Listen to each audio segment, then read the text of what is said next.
नमस्कार साथियों, मैं सरिता। स्वागत है आपका मेरे कहानियों के चैनल कुछ भूल गए कुछ याद है में। यहाँ मैं प्रत्येक अंक में आपके लिए एक नई कहानी लेकर आती हूँ। कहानियाँ हमारे सीखने और सिखाने के प्राथमिक साधन हैं, हमारे ज्ञान और किंवदंतियों का भंडार हैं। आज आप सुनेंगे प्रेमचंद जी की एक लोकप्रिय कहानी मंत्र। आइए सुनते हैं। संध्या का समय था। डॉक्टर चड्ढा गोल्फ खेलने के लिए तैयार हो रहे थे। मोटर गाड़ी द्वार के सामने खड़ी थी कि दो कहार एक डोली लिए आते दिखाई दिए। डोली के पीछे एक बूढ़ा लाठी टेकता चला आ रहा था। डोली औषधालय के सामने आकर रुक गई। बूढ़े ने धीरे धीरे आकर द्वार पर पड़ी हुई चिक से झांका। ऐसी साफ सुथरी जमीन पर पैर रखते हुए उसे भय हो रहा था कि कोई घुड़क न बैठे। डॉक्टर साहब को मेज के सामने खड़ा देखकर भी कुछ कहने का साहस न हुआ। डॉक्टर साहब ने चिक के अंदर से गरज कर कहा, कौन है? क्या चाहता है? बूढ़े ने हाथ जोड़कर कहा, हुजूर, बड़ा गरीब आदमी हूँ, मेरा लड़का कई दिन से। डॉक्टर साहब ने कहा, कल सवेरे आओ। कल सवेरे? हम इस वक्त मरीजों को नहीं देखते। बूढ़े ने कहा, दुहाई है सरकार की, लड़का मर जाएगा। हुजूर, 4 दिन से आंखें नहीं। डॉक्टर चड्ढा ने कहा, कल सवेरे आओ, कल सवेरे, ये हमारे खेल का समय है। बूढ़े ने पगड़ी उतारकर चौखट पर रख दी और रोते हुए कहा, हुजूर, एक निगाह देख लें, बस एक निगाह। लड़का हाथ से चला जाएगा हुजूर। 7 लड़कों में यही एक बच रहा है। हुजूर, हम दोनों आदमी रो रो कर मर जाएंगे सरकार, आपकी बढ़ोतरी होए दीनबंधु।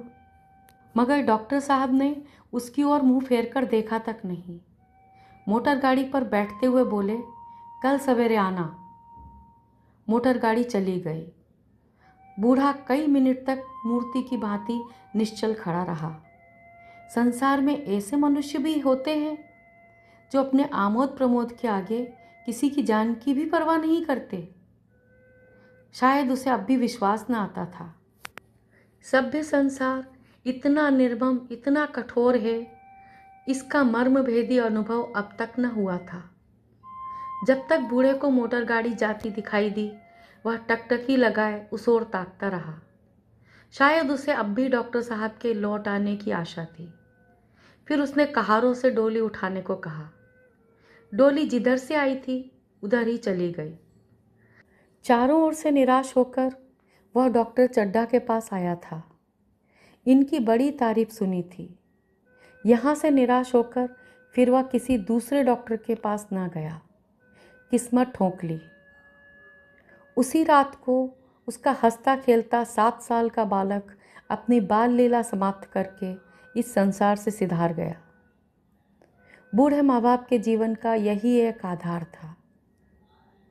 इसका मुंह देखकर ही जीते थे। इस दीपक के बुझते ही जीवन की अंधेरी रात भाएं भाएं करने लगी। बुढ़ापे की विशाल ममता टूटे हुए हृदय से निकलकर उस अंधकार में आर्त स्वर से रोने लगी। कई साल गुजर गए। डॉक्टर चड्ढा ने खूब यश और धन कमाया। उनके केवल 2 बच्चे हुए, एक लड़का और एक लड़की। लड़की का तो विवाह हो चुका था। लड़का कॉलेज में पढ़ता था। वही माता पिता के जीवन का आधार था। शील और विनय का पुतला, बड़ा ही उदार, विद्यालय का गौरव, युवक समाज की शोभा। मुखमंडल से तेज की छटा सी निकलती थी। आज उसी की 20वीं सालगिरह थी। संध्या का समय था। शहर के रईस एक तरफ, कॉलेज के सहपाठी दूसरी तरफ, सभी बैठे भोजन कर रहे थे। इस समय वह एक रेशमी कमीज पहने, नंगे सिर नंगे पांव इधर से उधर मित्रों की आवभगत में लगा हुआ था। कोई पुकारता, कैलाश जरा इधर आना।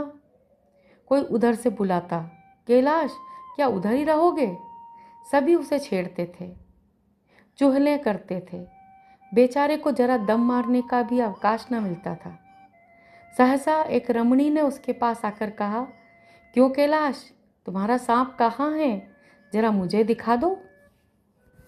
कैलाश ने उससे हाथ मिलाकर कहा, मृणालिनी, इस वक्त क्षमा करो, कल दिखा दूंगा।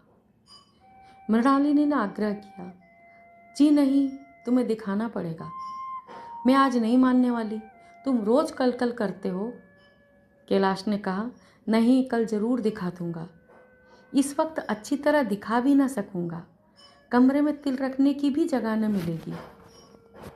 तब मृणालिनी ने कहा, ठीक है, मैं भी इस वक्त सांपों का तमाशा नहीं देखना चाहती, चलो छुट्टी हुई। मृणालिनी और कैलाश दोनों सहपाठी थे। कैलाश को सांपों के पालने, खिलाने और नचाने का शौक था।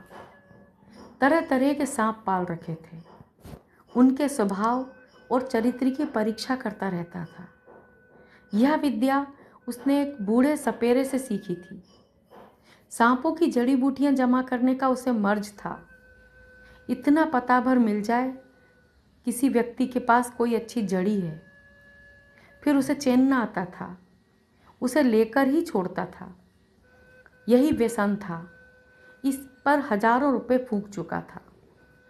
ज्यों ही प्रीतिबोध समाप्त हुआ, उसने मृणालिनी और अन्य मित्रों को सांपों के दरबे के सामने ले जाकर महुअर बजाना शुरू किया। फिर एक एक खाना खोलकर एक एक सांप को निकालने लगा। वाह, क्या कमाल था! ऐसा जान पड़ता था कि वे सांप उसकी एक एक बात, उसके मन का एक एक भाव समझते थे। किसी को उठा लिया, किसी को गर्दन में डाल लिया, किसी को हाथ में लपेट लिया। मृणालिनी बार बार मना करती कि उन्हें गर्दन में न डालो, दूर से ही दिखा दो, बस जरा नचा दो। कैलाश की गर्दन में सांपों को लिपटते देखकर उसकी जान निकल जाती थी। पछता रही थी कि मैंने व्यर्थ ही इससे सांप दिखाने को कहा, मगर कैलाश सुनता न था। एक मित्र ने टोका कि दांत तोड़ डाले होंगे। कैलाश ने हंसकर कहा, दांत तोड़ डालना मदारियों का काम है, किसी के दांत नहीं तोड़े गए हैं, कहो तो दिखा दूं। कहकर उसने एक काले सांप को पकड़ लिया और बोला, मेरे पास इससे बड़ा और जहरीला दूसरा सांप नहीं है। अगर किसी को काट ले तो आदमी आनन फानन में मर जाए, लहर भी ना आए। इसके कांटे का कोई मंत्र नहीं, इसके दांत दिखा दूं। इस पर दूसरा मित्र बोला, मुझे तो विश्वास नहीं आता, लेकिन तुम कहते हो तो मान लूंगा। कैलाश ने सांप की गर्दन पकड़कर कहा, नहीं साहब, आप आंखों से देखकर मानिए, दांत तोड़कर वश में किया तो क्या किया। सांप बड़ा समझदार होता है। अगर उसे विश्वास हो जाए कि इस आदमी से मुझे कोई हानि ना पहुंचेगी तो वह उसे हरगिज ना काटेगा। मृणालिनी ने उसका हाथ पकड़कर कहा, नहीं नहीं कैलाश, ईश्वर के लिए उसे छोड़ दो, तुम्हारे पैरों पड़ती हूँ। इसके बाद वह वहां से चली गई। कैलाश ने सांप की गर्दन पकड़कर जोर से दबाई, इतनी जोर से दबाई कि उसका मुंह लाल हो गया। सांप ने अब तक उसके हाथों ऐसा व्यवहार न देखा था। उसे शायद भ्रम हुआ कि यह मुझे मार डालना चाहता है, अतएव वह आत्मरक्षा के लिए तैयार हो गया। कैलाश ने उसकी गर्दन खूब दबाकर मुंह खोल दिया और उसके जहरीले दांत दिखाते हुए बोला, जिन सज्जनों को शक हो आकर देख लें। मित्रों ने आकर उसके दांत देखे और चकित हो गए। मित्रों का शंका निवारण करके कैलाश ने सांप की गर्दन ढीली कर दी और उसे जमीन पर रखना चाहा, पर वह काला सांप क्रोध से पागल हो रहा था। गर्दन नरम पड़ते ही उसने सिर उठाकर कैलाश की उंगली में जोर से काटा और वहां से भागा। कैलाश की उंगली से टप टप टप खून टपकने लगा। उसने जोर से उंगली दबा ली और अपने कमरे की तरफ दौड़ा। वहां मेज की दराज में एक जड़ी रखी हुई थी। जिसे पीसकर लगा लेने से घातक विष भी रफू चक्कर हो जाता था। मित्रों में हलचल बढ़ गई। बाहर महफिल में भी खबर हुई। डॉक्टर साहब घबराकर दौड़े। फौरन उंगली की जड़ कसकर बांधी गई और जड़ी पीसने के लिए दी गई। डॉक्टर साहब जड़ी के कायल न थे। वे उंगली का डसा भाग नश्तर से काट देना चाहते थे, मगर कैलाश को जड़ी पर पूर्ण विश्वास था। मृणालिनी भी खबर सुनते ही दौड़ी और कैलाश की उंगली से टपकते हुए खून को रुमाल से पोंछने लगी। जड़ी पीसी जाने लगी, पर उसी 1 मिनट में कैलाश की आंखें झपकने लगीं। ओठों पर नीलापन दौड़ने लगा। इतने में जड़ी पिसकर आ गई। मृणालिनी ने उंगली पर लेप किया। 1 मिनट और बीता। कैलाश की आंखें बंद हो गईं। वह लेट गया और हाथ से पंखा झलने का इशारा करने लगा। माँ ने दौड़कर उसका सिर गोद में रख लिया और बिजली का टेबल फैन चला दिया। डॉक्टर साहब ने झुककर पूछा, कैलाश कैसी तबीयत है? कैलाश ने धीरे से हाथ उठा दिया, मगर कुछ बोल न सका। मृणालिनी ने करुण स्वर में कहा, क्या जड़ी कुछ असर न करेगी? डॉक्टर साहब ने सिर पकड़कर कहा, क्या बताऊं, मैं इसकी बातों में आ गया। अब तो नश्तर से भी कुछ फायदा न होगा। कैलाश की दशा प्रतिक्षण बिगड़ती जाती थी, यहाँ तक कि उसकी आंखें पथरा गईं। हाथ पांव ठंडे हो गए। नाड़ी का कहीं पता नहीं। मौत के सारे लक्षण दिखाई देने लगे। घर में कोहराम मच गया। मृणालिनी एक और सिर पीटने लगी। माँ अलग पछाड़ें खाने लगी। डॉक्टर चड्ढा को मित्रों ने पकड़ लिया, नहीं तो वह नश्तर अपनी गर्दन में मार लेते।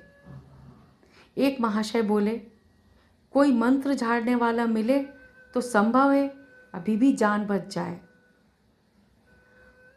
डॉक्टर चड्ढा बोले, मेरी अकल पर पत्थर पड़ गया था कि इसकी बातों में आ गया। नश्तर लगा देता तो यह नौबत क्यों आती। बार बार समझाता रहा कि बेटा सांप ना पालो, मगर कौन सुनता था। बुलाइए, किसी झाड़ फूंक करने वाले को ही बुलाइए। मेरा सब कुछ ले ले, मैं अपनी सारी जायदाद उसके पैरों पर रख दूंगा, मगर मेरा कैलाश, मेरा प्यारा कैलाश उठ बैठे। ईश्वर के लिए किसी को बुलाइए। एक महाशय का किसी झाड़ने वाले से परिचय था। वह दौड़कर उसे बुला लाए, मगर कैलाश की सूरत देखकर उसे मंत्र चलाने की हिम्मत न पड़ी। बोला, अब क्या हो सकता है सरकार, जो कुछ होना था हो चुका।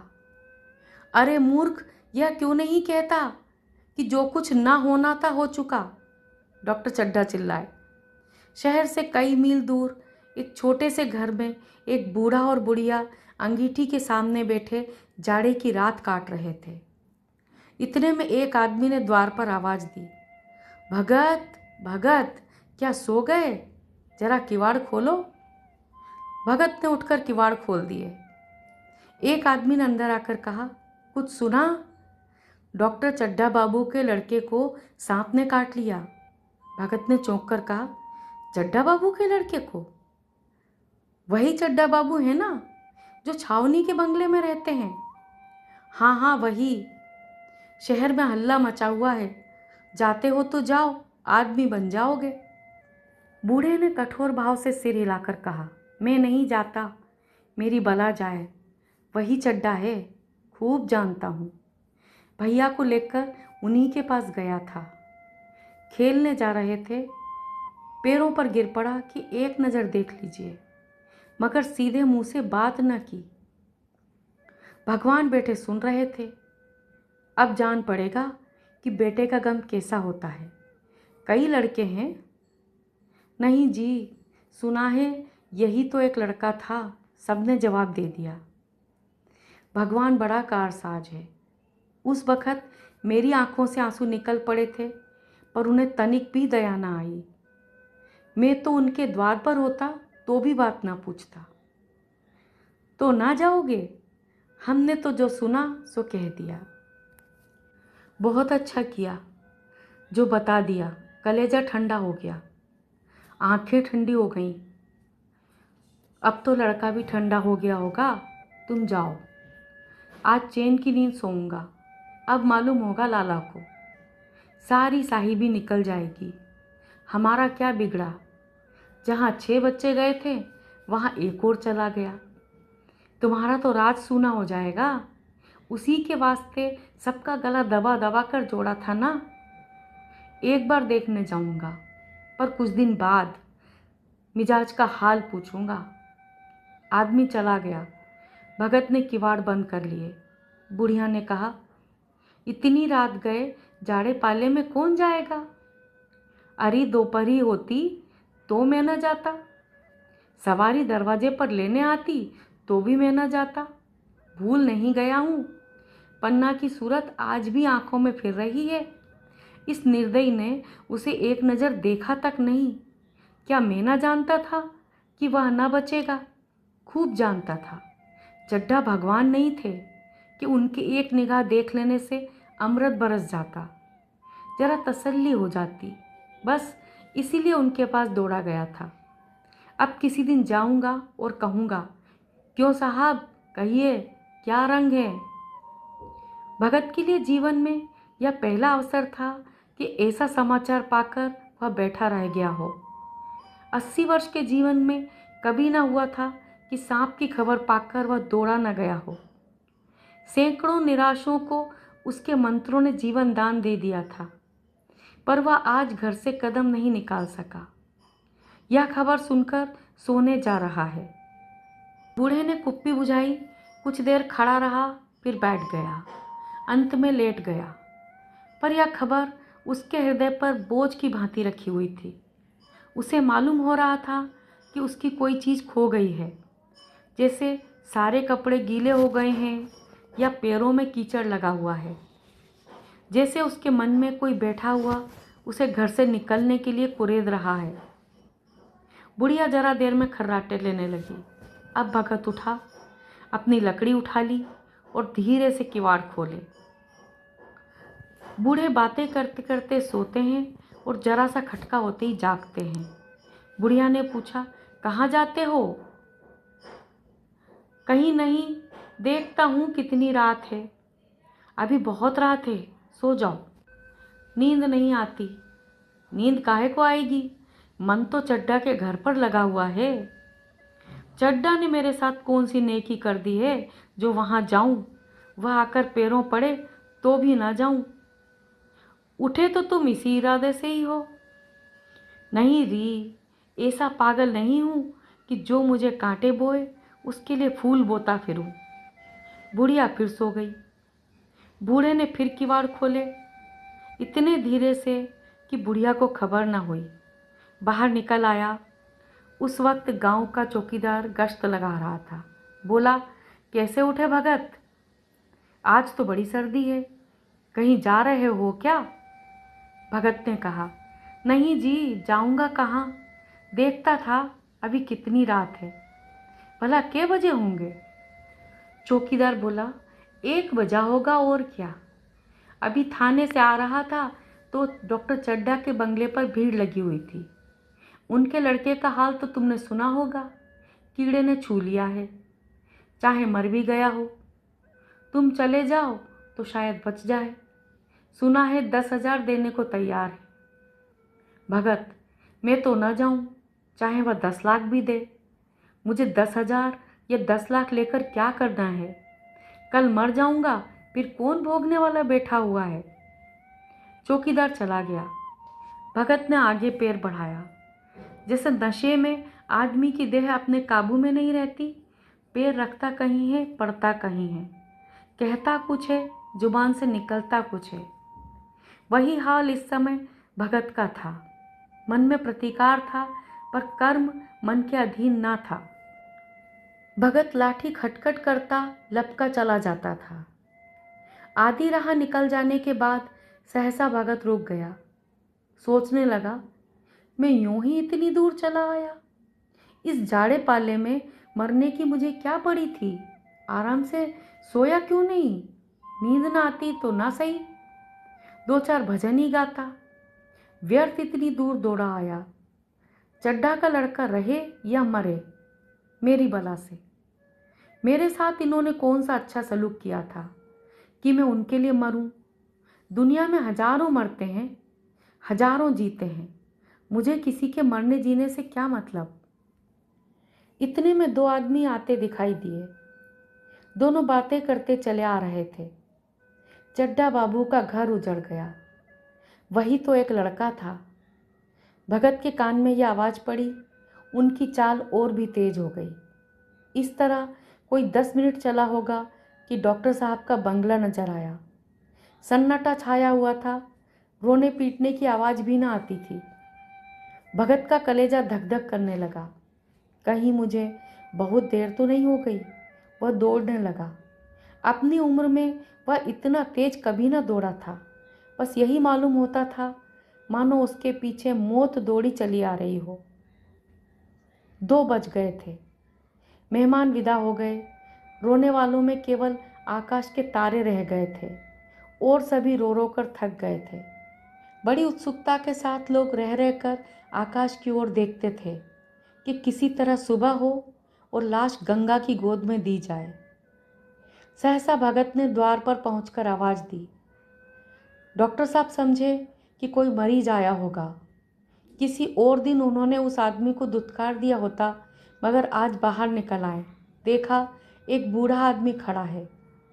कमर झुकी हुई, पोपला मुंह, भौहें तक सफ़ेद हो गई थी। लकड़ी के सहारे कांप रहा था।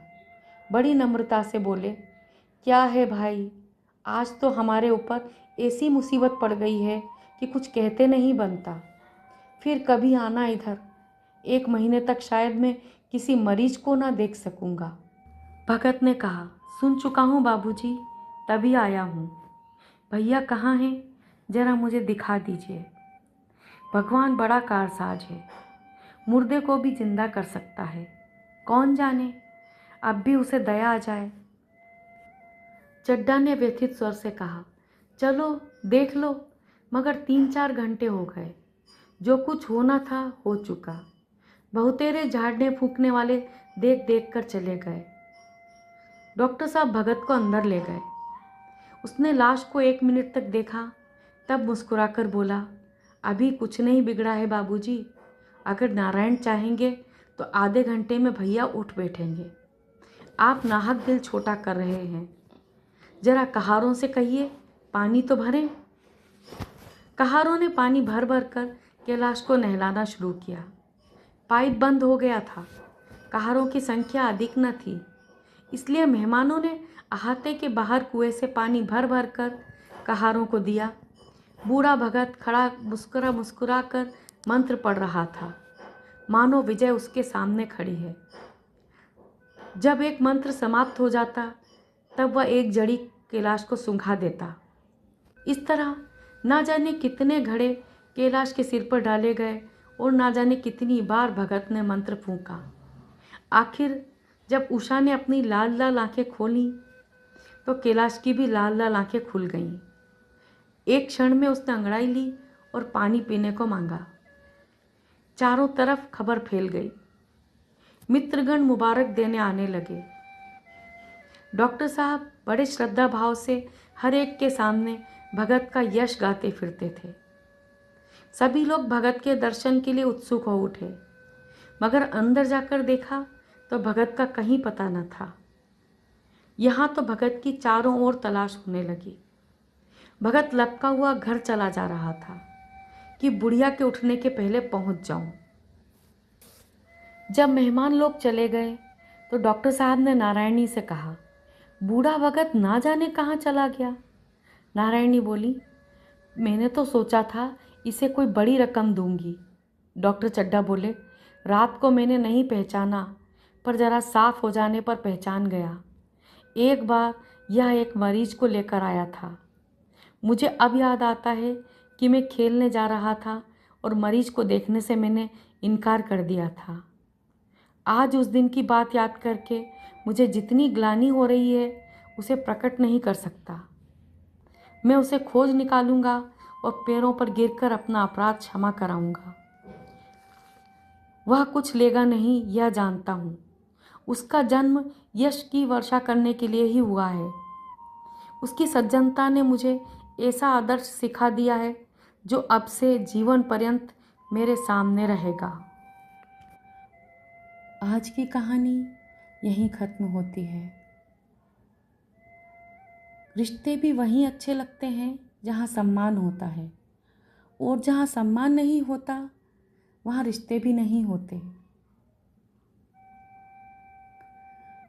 मैं सरिता अब आपसे विदा लेती हूँ। कल फिर मिलेंगे एक नई कहानी के साथ। नमस्कार।